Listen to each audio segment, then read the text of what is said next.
З піснями, танцями і короваєм скандальний політик Міхаїл Саакашвілі повернувся в Україну.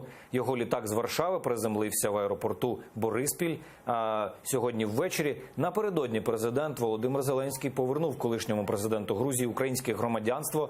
Символічно, бо рівно 4 роки тому, 29 травня, український паспорт йому вручив Петро Порошенко.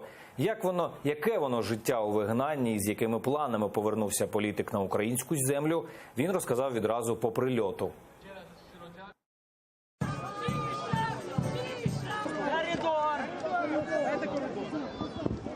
Коридор Михаилу.